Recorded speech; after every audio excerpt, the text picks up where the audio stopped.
Амансыздар, урматтуу Супертонун жалпы сүйүктүү көрүүчүлөрү, бүгүн Кыргыз Республикасынын маданиятына эмгек сиңирген ишмер, акын, жазуучу, куудул, сатирик Рахман Разыков агабыздын эскерүү концертине жалпыңыздарга репортажды тартуулайбыз. Андыктан биз менен бирге болуңуздар.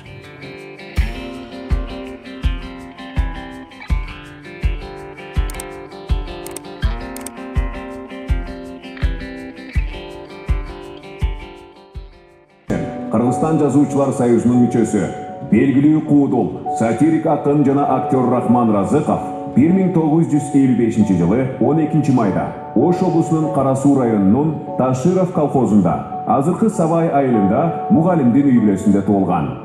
Рахман Разыков мектепти бүткөн соң Оштогу айыл чарба техникумуна тапшырып, ийгиликтүү окуп аяктайт. Эмгек жолун 1975 жылы Алай элдик театрында иштөө менен баштаган. Рахман Разыков чыгармачылык жолунда алгач Таң жылдызы үй бүлөлүк тобун түзөт. 100дөн ашуун сатираларды жазып, сахналаштыргандан сырткары шоу-бизнес тармагында новатордук долбоорлору менен да белгилүү болгон. Анын бардык элдер бирдей күлүшөт. Уланып күлкү баяны, сахнада куудулдар менен аялы, бири куудул, бири ырчы, эл тараза, эл сынчы долбоорлору учурда тарыхый долбоорлор болуп калды.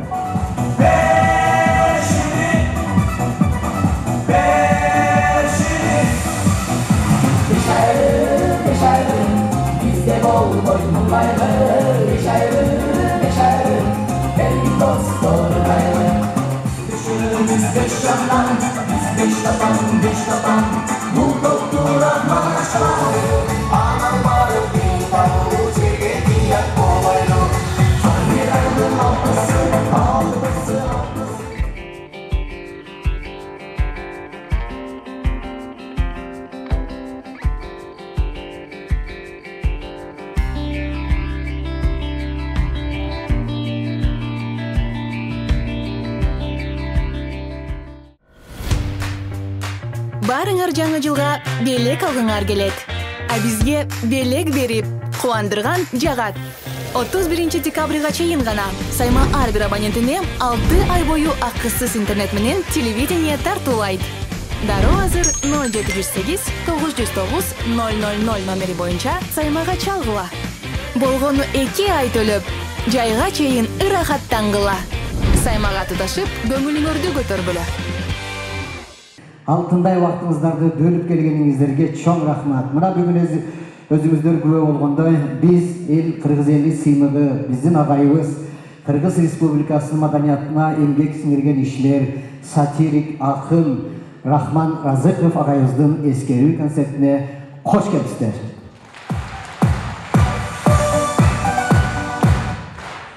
Ассаламу алейкум, урматтуу күлкү күйөрмандары, сатира сүйүүчүлөрү. Жогоруда биздин агайыбыз, устатыбыз, республикасынын эмгек сиңирген артисти Борончо агайыбыз айтмакчы, кыргыз сатирасында өзүнүн чоң орду бар. Биздин агайыбыз, биздин устатыбыз, кыргыз сатирасынын корифейи Рахман Разыковдун эскерүү кечесине дагы бир жолу куш келипсиздер. Ассаламу алейкум. Бул мындай дакансы иштешкенде ордодо айдалып кеткени мындан дагы көп болгон бирок. Анан кейін бүгін сіздерге ескертип коелу, бул Рахман агайыбыздын окуучулары, ал эми замандаштары, чогуу иштешкен достору, алардагы азастан аксакалдары чыгат. Бүгүн анда келиңиздер, концертибизди бүгүн көп тамаша жазган, өзүнүн дагы жашоодогу кызыктуу окуялары бар. Ошонун баарын бүгүн балдар эскеришип, достору айтып, колдон келсе мындай күлкү маанай менен концерт өткөрөлү деп чечтик. Эми мындай болот экен, мисалы үчүн ырчылыкка, оончулукка ыр менен өзүнүн жараткан оондор менен эскерилет экен. Эми агайыбыздыкы баскан жолу көпчүлүгү ушул сатира жаатында болгондуктан бүгүн көпчүлүк ушул агайыбыздын жазган сатиралары, агайыбыздын жашоодо турмушта болгон күлкү окуяларын менестери менен чогушунду эскерели деп чечтик. Анан кийин жаман көрбөңүздөр, Рахман эскерүүгө чачалып ырсаңдар күлүп отурса сахнада дебейсиздер, өзүңүздөр деле күлүп бүгүн эми жана айтат го, мусулманчылыкта ажака билчү эле кандай эле? Эмнени? Аза канча күнгө чейин дейт элеңер? Эми колдон келсе дейт элеңер жакпы, дейт тапкан. колдон келсе эстеп Құран оқып шарттарын кылып атабыз. Ал бүгүн өзү чыгармачыл инсан болгондон кийин концерттик чыгармасын сиздерге тартып алайлы дедик. А дегенде башында эми жакшынакай ыр менен башталсын деп. Мен Рахман агаң бир нерсени эскертип берейин мындан. Муну айтсаң күлкү да, муну эч ыйлап айтканга, ыйлап укканга болбойт да. Мен бир кыска нерсесин айтып берейин. Рахман ага ушундай киши болчу да мындай. Рахман агага 1 сом деле бир күндүк, 1000 сом деле бир күндүк болчу да. Ал эртең менен үйдөн чыгып баратканда чечкен кийиминин чөнтөгүн аңтарчы эмес, ошондо акчам бар эле, документ калган жок. Эми жеңе маң тарап коет да, булар. Бар маң тарап коет. Муну үй менен деп чыгып кете берет эле. Бир күнү үйдө отурсам звонок кылып калдым ага. Так, күнүгө ошерте менен мага звонок кылышын дедилер. Супер будул кандай деп тийишчи болчу. Так, супер будул даярсыңбы, кеттикпи деди. Каяка дедим, мага айткан деле эмес. Ошко да деди. Макулдана машина менен келдим. O машинага отурду, экөөбүз жөнөдүк Ошко карап, мен чөнтөгүмдө 1 сом акча жаган тигизде болсо керек деп чыгып алгам. Белорусскийге барганда машинабыз кызыл күйүп калды, кымбат айым дегенде. Ана мен айтып, шеп, кызыл күйүп калды го десем, куюн бул жерден деген аны. Менде акча жок да дедим. Десем, менде да жок, ана эмне кылабыз деди. Анан как раз карасак ресторан мен заправканын маңдайында ресторан бар экен. Той болуп атты. Той. Анан ага айтты, сен азыр бул тойго киресиң да, Токтосун аканын тойбу деп сурадым деди. Токтосун ака ким? Токтосун урганын бар, сен ким сурай бер Токтосун тойбу деп деди. Анан десем, жок десең деп кайра кайтасың, анан калган уланып кетет. Анан чыкпай туруп мен аркаңан кирем деди да. Эми сени бирөө таанып калат деди да, сен Токтосун аканы сураганча. Анан кирсем, как раз Баткендик туугандардын тою болот. Кирдим да Токтосун аканын тою жерде болот десем, yok onu toy emez, başka toy oldu dedi. Ke деп тосуп алдым мени. Таанып калды. Эми шунча кеп калдым, бир эки ооз бир эле айтып кетпесең бойт кеп, анын пулуну беребиз деди. Караш бензин акчасы керек да. Чыгып мен эки анекдот айттым, мен анекдот айтып бүтөрүм менен Рахман ака. Муну киргизип жүрсөм жок да, аркаман кирип келди. Анан Рахман ака эки анекдот айтты, экөөбүзгө 5 миң 10 миң алдык. Eşke çıktım, maaşını aldım, ona Moşko çeyimiz, Batkenge çeyini ayda evet dedi. Agişe hamurağa Unusunday. Bay, hamurağın kişiyle de mi? Yetten falan жаққа varış gereğiyle değil mi? Günündü girsemiz de özün alaq peşan kişiyle. Bayga Bekem işeni Hamurağ жүрө берген адам болгон. Келесер мен какалашалар Баткен туралы сөз болуп калды, мен азыр алыңыздарга чакыра турган айым Республикасынын эмгек сирген артисткасы, Баткендин кулуну, убактылуу Бишкектин тургуну, сиздер сүйгөн, биз сүйгөн, өзгөчө Асан ака сүйгөн. Келип калды. Алыңыздарда Самара айым Каримова кылчалар менен. Самара Каримова.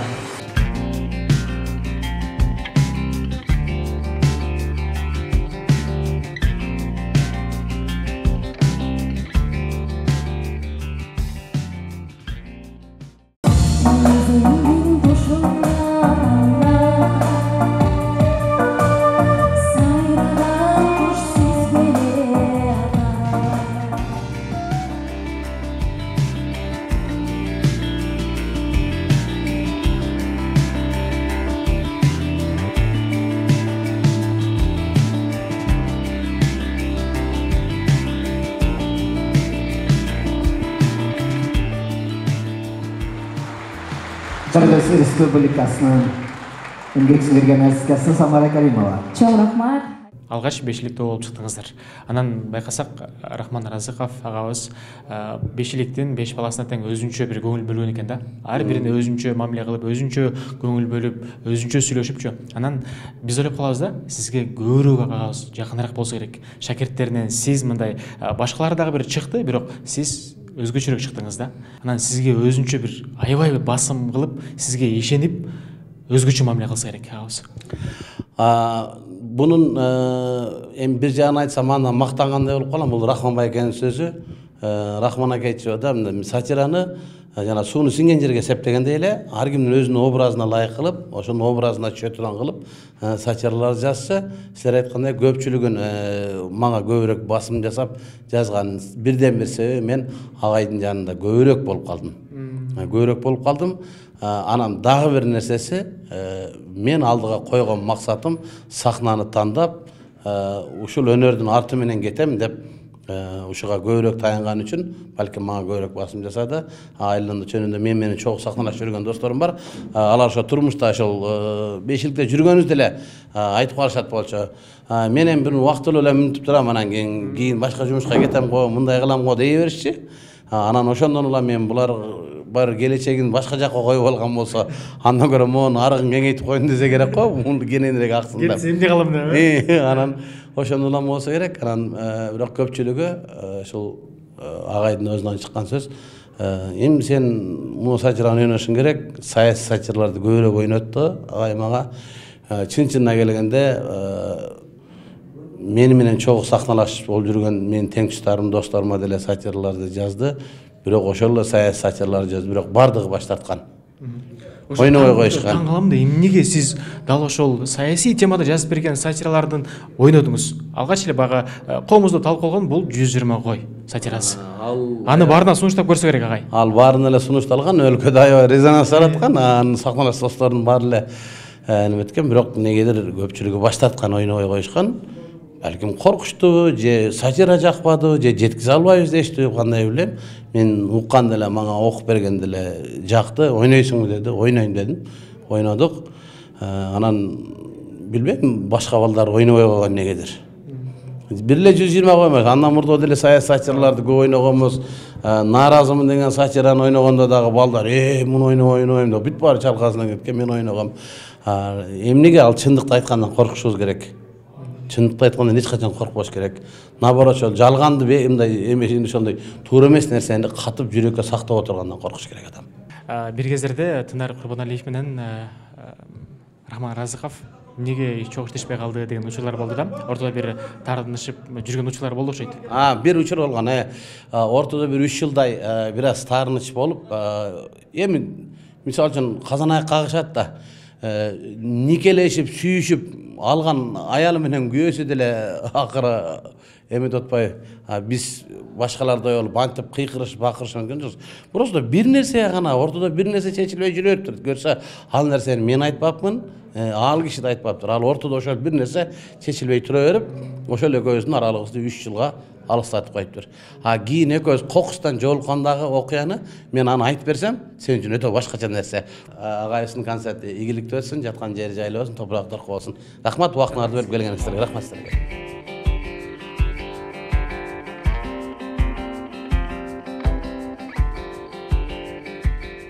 Жандуу музыка менен аркаңыздарда турат. Ушундай Рахман агайдын учурунда түзүлгөн эстрада түзгөндөрдүн бири Көбек Калыков.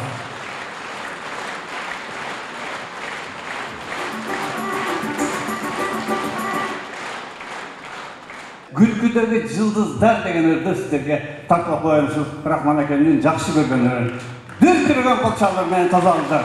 Асман тобу.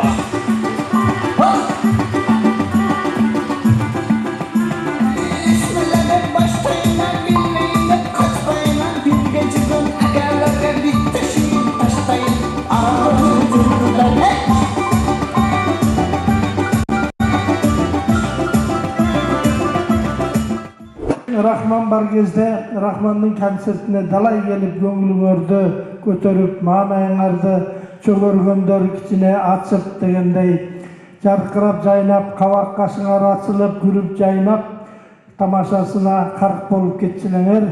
Бүгүн мына эскерип келип отурасыңар. Мен ушу Рахмандын өткөн жолуна, баскан жолуна, кылган иштерине баягы адам көз өткөндөн кийин сереп салып мындай эсептеп көрөт экен да. Мен ушу Рахмандын өткөндөн бери ушуну эстеп отуруп, көп нерселер эсиме түштү.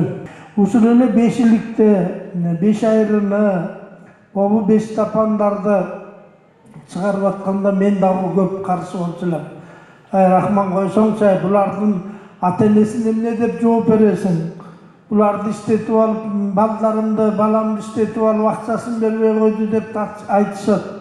Өзүнчө окуу жай болбогондон кийин буларды окутуп, шакирт кылып алып, милдетин мойнуңа алып алып, алянын баарын мойнуңа үйүп алып эмне кыласың андан жакшы рахмат укпагандан кийин деп ушундай көп нерсени азыр деген лирик убак эмес шакирт устат деген болбойт болгонго жараша шакирт ал күндөп түндөп бирге жүрчү илгери ошентип жүрүш керек анан антип жүргөн кишинин үй бүлөсү бар аялы бар аны багышы керек аны каяктан деп ошентип көп айтсам да болбойт мына ушунча результатын мен бүгүн көрүп алып буга чейин деле мындай көрүп билчү элем азыр чыгып аткандарын карап балдардын такшалып калганына аябай ыраазы болуп отурамын бир гана ушу балдар билимин өрчүтүп мындай жогорку билим алып алса жакшы болот эле деген тилекти айткым келет. Азыр кыргыз күлкүсү солгундап калган себеби ушундан. Кыргыз сатирик жазуучулар менен кыргыз куудулдарынын байланышы такыр үзүлгөн. Илгери Мыскыл тамаша деген передача болгондо ошол кезде жазуучулар, сатирик жазуучулар улам биринен бири келип момун аткарсаңар кандай болот деп өздөрүнүн жазган сатираларын бизге келип сунуштап турушчу. Момун аткарсаң кандай болот, Дүкөшү сага ылайыктуу, Жаныбек бобу сага ылайыктуу дешип ушундай келип турушчу. Ошол байланыш бизде жок болуп атат. Себеби дегенде албай куш жазуучу сатириктерге эч ким гонорар төлөбөй атат. Анан илгеркидей баягы бир телевидениянын иши болбой, ар ким Мыскыл тамашаны өзү койгонго укуктуу азыр. Ошон үчүн мен телевидениянын тамашасына катышып 5 сом алгычак андан көрө өзүм коюп 100 сом алганым артык деп ар бир куудул ошондой болуп анан куудулдардын башы биригип чогуу концерт койбогон себеп да ошо. Бейшиликтин бирилиги менин сахналаштоосум сахнада Ырысбек Жантураев кол чалдырман келиңиздер.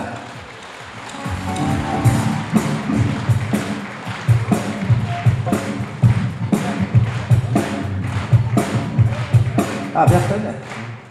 Тынарга бир кол чаап койсоңуздар. Рахмат. Жеңем аты Дилия болчу да. Болчу да демде Дилия жеңемде. Анан автомат оңой экен. Рахманга койсоң токтойт экен дагы, Дилияга койсоң кетет экен деп койду. Анан айтып алып өзүм чочудум мен. Тарынтып албадым десем, жок, чувство юмор жакшы эле. Аябай боор эзилип, бир билгөндө дыханиясы токтоп калат эле. Аябай жок. Bir-iki saatten деген үчүн болот. Жанды болуп калыптыр. Анан бир чыгарма жазып келип туруп, сага айтып берет да. Айтып бербей туруп биринчи күлүп алат эле да адам. Акемдер деле айтса керек, биринчи күлүп алат эле. Түндө мен саат 4-тө туруп бир чыгарма жаздым мен. Кетти да, жок. Муга элексин, жанына күлөйүн десең же окшошпойт экен. Деп коюп турасың. Юмор бул бүтөлөтүн деп. Тура күлө берейин, муя чоң эле киши күлүп атса жанда серме болбой экен. Деп коем арасында. Анан келди бир жарым сааттан кийин. Акмыш болобу, карамыш болобу, чычкан жесе болду да деп койду. Анан мен каягына күлөмүн. Анан жөнүндө деп калып ушинтип койдум. Мен баягы биздин баш жетпейт эле дедим. Ал киши жазган юморлорго немелерге жетпейт эле деп ойлойм да азыр. Деп бирдеме айтса эле күлкүсү жок болуп калгандай эле сезилет. Чоң рахмат. Алдыңыздарда көрүнбөй кеттиңиз. Сизди бага азыр интернет желесинен эле бир жарнамадан көрүп атам да, Дубайда жүргөнүңүздүчү. Же негизи мындай караганда мындай ишкермин мындайчы. Анан өзүм юридическийди бүткөм, 2 диплом бар. Анан сахна менен эле чектелбесен кичине жүрөктө калбай калды окшойт. 7 жыл болупту сахнага чыга элегимечи. Бирок мындай айтайын деген сөздөрүм аябай көп. Азыр ушу Дубайга барып, кичине жер көрүп, жер кыдыргыла деп атпайбы, ошо көз карашты кичине өзгөртөйлү деп, элдин жашоосун көргөнчө азыр инилерди коюп келдим, иштеп атышат. Келгиз азыр Рахман агабызды мындай бир туурап беришиңизди мен каалап атам да. Эгер мүмкүн болсо бир азыр агабызды көргөндөй бололу депчи. Рахман Разыковду мындай өзүндөй один к одному окшоштура албайт элем го, бирок Рахман экен юморлорун жазган, баягы тамсилдерин аткарып жүргөм. Бирок Рахман экен мындай мага ушул сөз көп таасир этти. сахнада жүргөндөн кийин бир иште жүрө бербеш керек да. Мен 60 жаштан кийин Кудай калса жер кыдырам деген эле да. Ошо максаттар ишке ашкандыр кайнады бир деңгээлде. Бирок бир иште жүрө бергенде адам тажа айтканда дагы көңүлсүз болуп калат экен. Ошого мен мындай өзгөртүп турам да.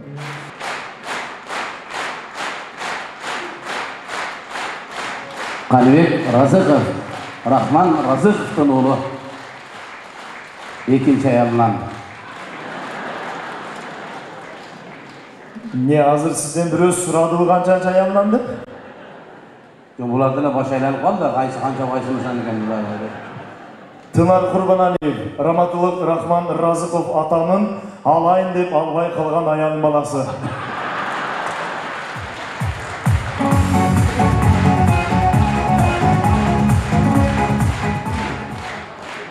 Эми Тынар экен бардыңыздар жакшы билесиздер. Тынар экемен көп тамашалашам. Атам Раматылык өлөрдүн алдында мага бир аманат таштап кеткен. Уулум, ушул торпокту карай жүрүр деп.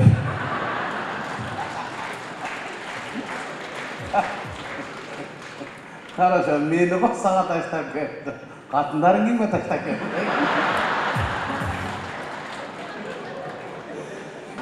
Қалибек Разықов қолчалары. Рахмат, ушул концертти уюштурарда азыр Тынар ака айтып кетти өзү.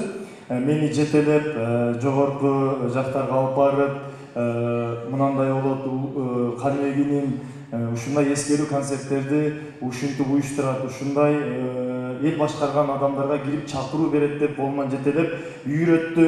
Кудайым буйруса, Тынар ака, мен да сиздин балаңызды жетелеп ошентип эскерүүңүздү өткөрөбүз.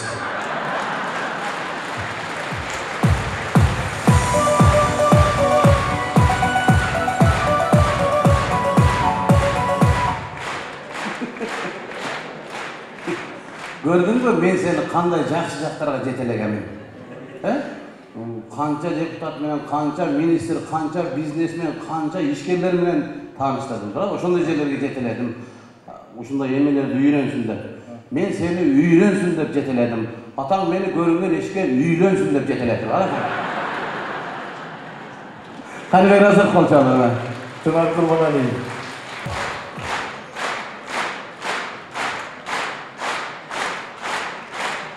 Рахмат, Қалибек Разықов.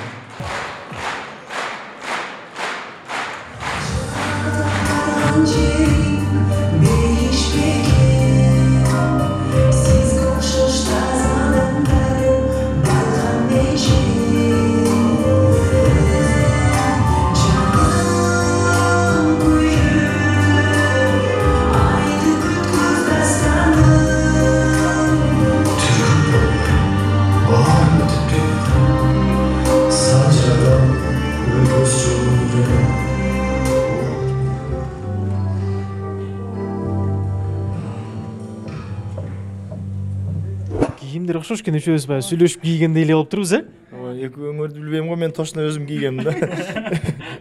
Сүйлөшкөн эмеспи дейсиң? Жок, өзүм эле кийгем мен. Себеби башка костюмум жок. Карап турсаңар, Карадан башка. Негизи мен билгем, акем кара костюм кийип келишин, ошондуктан бүгүнкү күнгө ушундай түс бизге аябай ыңгайлуу болот деген ойдо ушундай кара түстө кийиндик. Азыр карап турсак, агабыз акын жазуучу эле эмес, сатирик, куудул, айтор тасмада роль жаратып жүрөт, режиссер, баардык тармакта бар экен да. Агабыздын билбеген таланты кайсы? Атам кылбаган талантыбы? Бизнесмен да болгон да атамчы. Бизнесмен да болгон, Кытайга алимин ташыган дегендей. Атам бир эле максатына жетпей калган да өзү негизичи. Ошол депутат болоюн деген максаты бар эле да. Ошол максатына жетпей калды. Эң чоң максаты ошол болчу. Ошол элдин үнүн мен сатира менен жеткирбей жогору жака, ошол трибунадан туруп айтсам элдин үнүн, ошондо жакшыраак болот деген ой бар эле да. Ошол максатына жетпей калды атам. Болбосом калган сен айткандай баардык тармакта бар. Ырды айт десең ырды айт, аккордеон ойнойт, кыскасы баардыгынан бар болчу да. келіңізші ушул эле суроо сизге бага айтып калдык го кыз бала атасына көбүрөөк жакын болот депчи атаңыз менен сырдашып ал тургай айрым бир маселелерди бир кеңешкен учур болсо керек сөзсүз түрдө акыркы убактарда ошо атам көз өткөнгө чейин акыркы күндөрү аябай көп маектешип үйгө менин үйүмө тез барып мен баягы чыгармачылыкка жаңыдан кадам таштаган учурум болгон да өзүм да атамды көбүрөөк издеп ушул атамдан бир идеяларды алып калсам экен кандай чыгармардасам жарашат кандай обондорду чыгарсам кимге чыгартсам ушундай сөздөрдү аябай көп алгам атаман сөзсүз түрдө мага атам моралдык жактан аябай көп жардам берген ошондуктан мен атама жакынмын деп айтып келем дайым эле эфирлерде көп жерде ошондуктан бүгүнкү эскерүү кечесине дагы баягы жүрөгүмдөн чыккан сөздөрдү атам каза болгондон кийин ушундай бир ойлонуп койгон болчумун ушул атама арнап сөзсүз түрдө бир чыгарма жазам деп ушул бүгүнкү күнгө насип эткен экен ушул күнү ушул азыр жаңы эле сахнада ушул чыгармамды элге тартууладым сонун азыр эфир деп калдыңыз го буга чейин биз Супер ТВ телеканалынан биз экөөбүз маектешкенде анда айтып калгансыз бир суроо бергенимдечи атамдын бир турмуш курушуна мен бир аз таарынгам ошол учурда капа болгом таарынып жүргөм анан бара бара көнгөм депчи сиз ал учурда кандай болдуңуз кандай акыбалда болдуңуз мен атам турмуш курганда сүйүнгөмүн себеби бир туугандарым дагы көбөйөт экен деп сүйүнгөмүн да эми негизи эми кыз киши билесиңер эми бир аз таарынчаак болот баягы апаны ойлой берет эми апам эмне болот эми депчи биз эркектер жүрө беребиз да эмне болсо ошо болсун эми зато бизге атам кетип калган жок атам ажырашып апам менен биротоло бизди таштап кеткен жок мен дайым эле айтып келем атам 3 аялы бар 3 аялы менен тең эле кадимкидей эле элдерге окшоп эле жашап келген үчөө менен тең эле ажырашкан эмес ошол 3 аялынын уулдары кыздары бири бирибиз менен катташып сүйлөшүп жүргөнбүз азыр деле ушу баардыгыбызды бир тууган кылып койгон да бүгүн концертке келиштиби бир туугандар концертке келди чоң акебиз Сардар акебиз келди сөзсүз түрдө биз келгениме 3-4 күндүн жүзү болуп калды мен ошол акем үйүндө жатып ошол жерде конок болуп чогуу маектешип ушул жумуштардын баарын мен кошо алып жүрөт айрым бир учурда бир мындай жумуштарды бүтүрүш үчүн Рахман Разыковдун уулу менен кызы дегенде тезирээк бүтүп болуш керек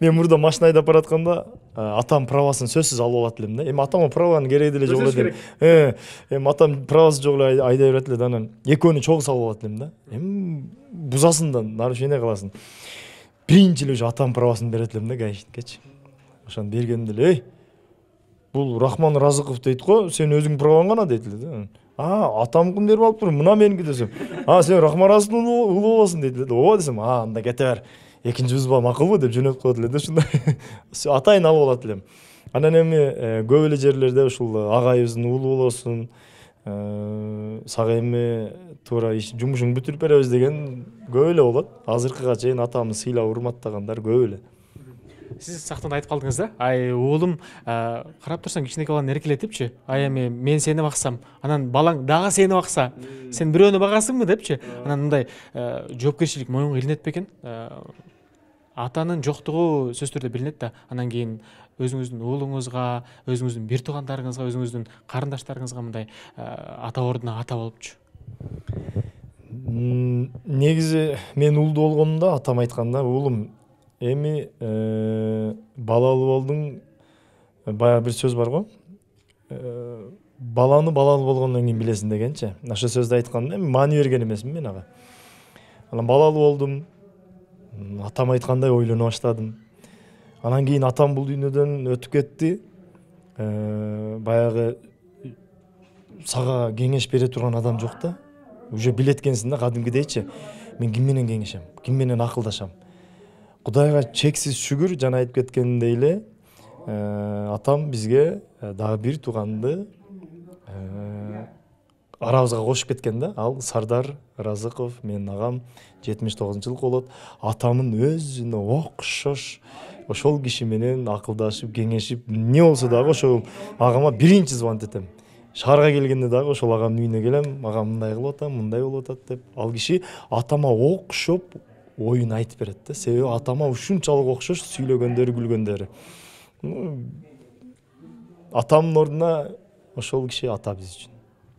Жаңы эле келатканда таксиде чогуу келдик да, үйүнөн чыгып, анан отурсак эле такси айтып атпайбы, сиз Рахман Разыковдун баласы болосуз деп ошентсе, ой кайдан билдиң десе, мен сизди тааныйм, сиз окшоп турасыз го деп ошентсе, анда мен деле концерт койсом болот турбайбы, сиз элдин баары таанып калыптыр мени деп, анан ошентип күлүп келгенбиз, анан ой деп сүйүнүп акемчи, аябай окшойсуз, эме сизди көрүп эле мен тааныйм сизди, мен көргөм да сизди баягы Супертун интервьюсунда көргөм деп эле баантип калып сүйүнүп акем, аябай сүйүнүп келди. Болду, мен да эл таанып калыптыр, негизи мени эч ким тааныбайт деле деп ушинтип айтып берет да дайыма элечи. Анан жаныбызда турган коодул, ырчы, актриса, каратист, танкист Гүлжайна Атаканова.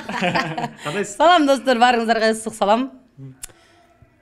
Болду эмне? Ошол эле дейсизби? Эми башын учураштырайын салам деп. Мындай болду да. Азыр сиздин бул эскерүү концертке келгенге чейин Instagram баракчаңызга карап чыксам, базарды жаап коюп, анан кийин келатам деп кантип жетишип атасыз? Мен ушул магазин ачып иштегенден бери көбүнчө сахнадан бир аз алыстай түшкөм. Анын деле себептери бар. Бир эле магазин эмес, ага көп себептер бар да. Бирок ушундай баягы сахна менин жан дүйнөм, сахна менин мындай жашоомдун бир мазмундуу бөлүгү болуп калган экен. Азыр ошону азыр да сезип атам.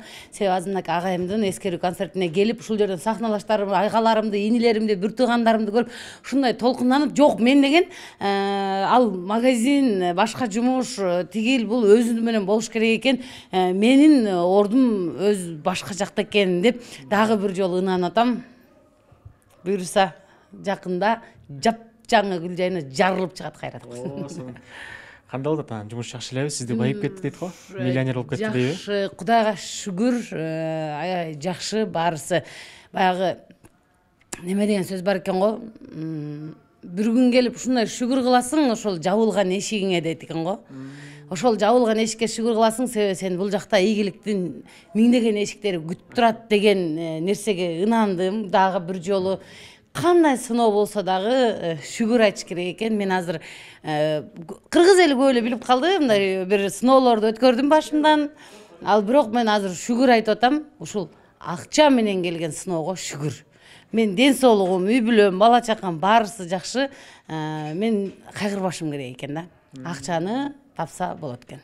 Сонун. Анан сизди алгач баягы сахнага алып чыккан, актриса катары тааныткан бул албетте акын, жазуучу, коодул, сатирик Рахман Разыков агабыз да. Анан ал киши өзү кандай киши эле?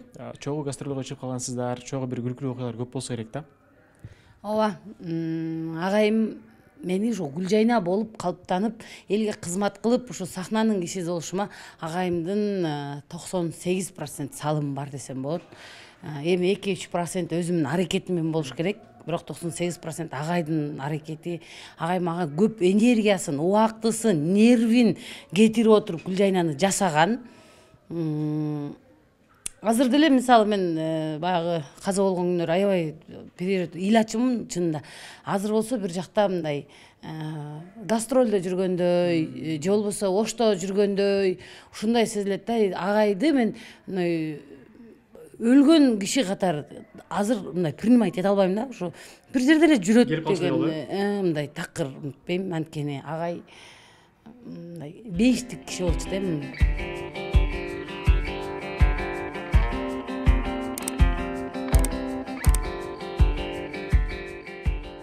Урматтуу көрүүчүлөр, бүгүн биз жалпыңыздарга акын, жазуучу, сатирик, коодул Рахман Разыковдун эскерүү концертинен жалпыңыздарга репортажда тартууладык. Кайрадан көрүшкөнчө бар болуңуздар.